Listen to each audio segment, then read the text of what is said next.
have a background of only sailing single-handed boats before coming to college. I was a laser sailor before coming to Bowdoin, so for me, it's more difficult having done the transition to double-handed. So it kind of feels like home being on a single-handed boat.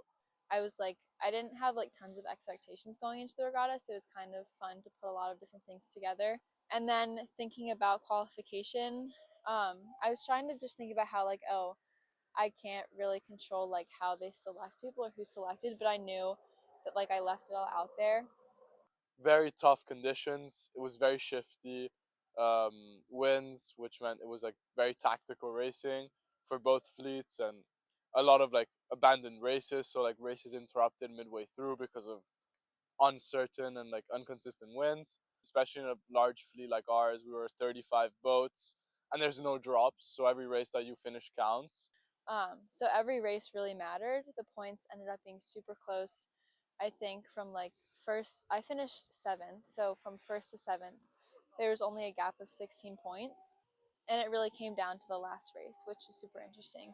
Definitely looking forward to the warm weather in Florida. Kind of becoming cold up here in Maine, but other than that, I'm looking forward to being on that big stage, competing. It's definitely a lot of fun.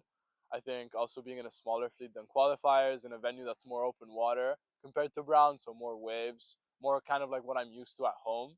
So definitely looking forward to more open water, like homey sailing. I mean, I think it's amazing. It's awesome. It's the first time there's been two Bowdoin sailors going to this event, and Mickey is the first open sailor to ever have gone. I think it shows a lot about like the strength and the depth of our program, and also there's so many factors behind the scenes that like went into the qualification. We had another teammate that was also at the regatta, was pushing us. We have teammates now that have been practicing with us to prepare for nationals. So I think as a whole, it just shows like Bowdoin sailing as like a team, and like the broader college sailing world is becoming stronger.